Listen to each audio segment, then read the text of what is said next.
And right now, MSNBC contributor Mike Barnicle. You know, Mike, we have seen too often over the past 30, 40 years in America, some of those calling themselves Christian, the most high profile, talking about, prosperity gospels, lifting up the richest, the most powerful. We've seen preachers and priests run to power and be obsessed by it. That's one of the extraordinary things about Francis, who, of course, focused on what Jesus focused on and who Jesus focused on, the poor. But here we have Leo also. And if you look at Leo's life and what he did in one of the poorest parishes in Peru, and what he did as a missionary, what his work is focused on, it has been on those that Jesus said that Christians should focus on. The Matthew 25 example we've been talking about, it was Jesus that of course, the lepers, Zacchaeus, the woman at the well, those that were low, those that were left out, those were the first that Jesus Christ embraced throughout the Gospels. And here, with this new American Pope, this Pope who has taken the name Leo, we have someone who follows in that tradition instead of, unfortunately, some examples we've seen not only in America but across the West, where the poor, the disadvantaged, those left on the margins of society are the ones ignored by religious leaders too often. You know, Joe, you're absolutely right in that apt description of the new Pope. And it's remindful of the fact that the Lord often moves in mysterious ways. And it is perhaps true that he has given us in Leo XIV a gift to a world on fire. This particular Pope, in his introductory remarks to the crowd at St. Peter's yesterday, he said, "Evil will not win." And he indicated that the church, the Catholic Church, should remain and get stronger as a missionary church. And he said it ought to remain close to those who suffer. And that's what he's been talking about for years as a priest, as a cardinal, and now as Pope. And one thing that he does, Joe, that I think is going to have a huge impact on the culture and the politics of this world of ours, he's, I think, going to speak out consistently with the use of the word dignity, dignity of the individual. We know, we live with it every day, that the world is surrounded, and we're surrounded by people in public life who use language as an assault weapon to damage others, to demean others because they disagree with them ideologically, not religiously, ideologically. That has got to end if we are to continue to thrive as a human race. And this particular Pope, given his roots in Chicago, he is an American. It's incredible that we have an American Pope. But given his roots, and he chooses Leo XIV as his papal name, I don't think that's an accident, because Leo XIII, we've referenced this yesterday and earlier today, I imagine you've talked about it.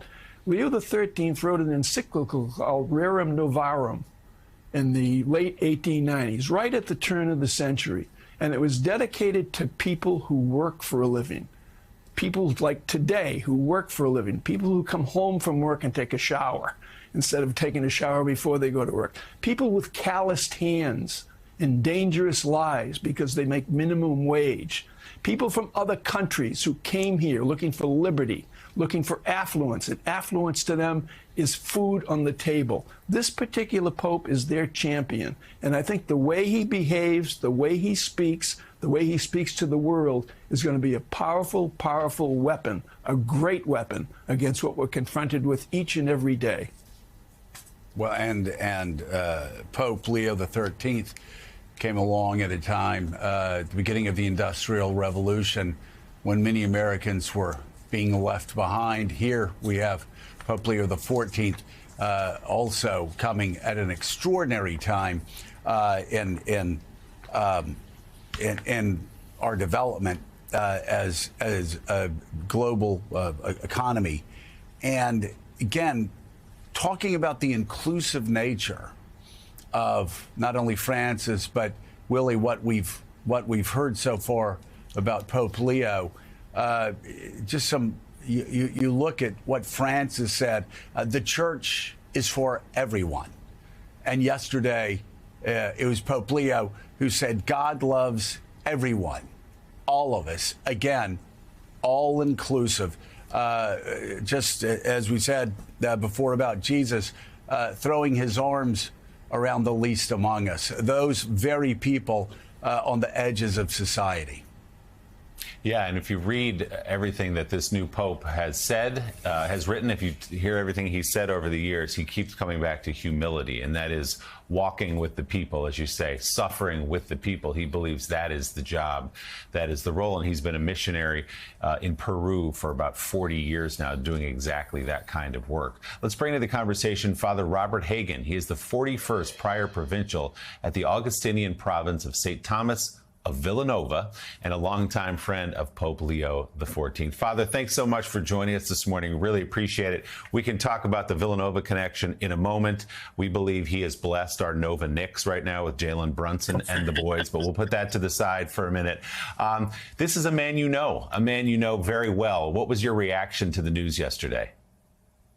Much like everybody else, we were flabbergasted. I think if you read any kind of speculation, you saw maybe he was on a list or a short list, but to see him emerge from that balcony, it was as if a family member stepped up there, and we were just overcome by joy and gratitude. To think of the man that we know, the humility, the intellect, the desire to help the poor, and to see those gifts now be shared with the world.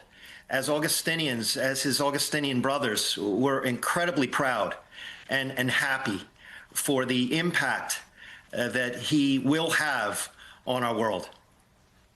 Father, so much has been said and written in these last, 12, 16 hours or so about Pope Leo XIV, a man you know as Bob. What should we know about him that has not been said? There's been, people have parsed through his politics, his public comments, the way he's lived his life. What should our viewers know about him this morning? I think he really is a people person. I think much will be made of his intellect, his capacity for languages, his study. He is a scholar, but at the same time, he's incredibly relatable. He loves people. And I would not underplay his Augustinian roots, that much of his formation and foundation comes from the life of Augustine. Augustine was made a bishop. He didn't necessarily want that role, but he accepted it to serve the people. And he said, for you, I'm a bishop. With you, I'm a Christian. And so I think what people will find in Pope Leo is a leadership style that is very much with and among the people, not so much to lord power over and above us. Father, good morning. Certainly much has been made of the fact the new pope is a White Sox fan, which I guess makes sense, being a champion of the downtrodden. But let's talk also about, it was striking to me that the way the Vatican framed his biography yesterday as not the first United States pope, but rather the second American pope following Pope Francis, because so much of this time in Peru is so important here, and the work he did there as a parish priest among the very poor. Tell us more about that time, what you know of it, and how formative it was for him. Once again, I think it could be safe to say that most people don't aspire to be pope. I think in the Rule of St. Augustine, we're called to a very simple premise: love God and love your neighbor. And so I think for all of Father Bob's life, that's simply what he was doing.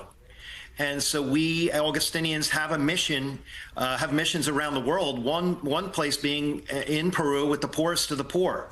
And so he went there for the sole purpose to love his neighbor and to help those who would need a hand. And so I think during the course of those 10 years there, he recognized, I think, what is a core value and maybe not so much celebrated in our country. We celebrate the value of independence, right? To be able to pick yourself up and move forward. And that's certainly a value. But the value of dependence, that we need each other. We need God and we need our fellow sisters and brothers to help one another move through life.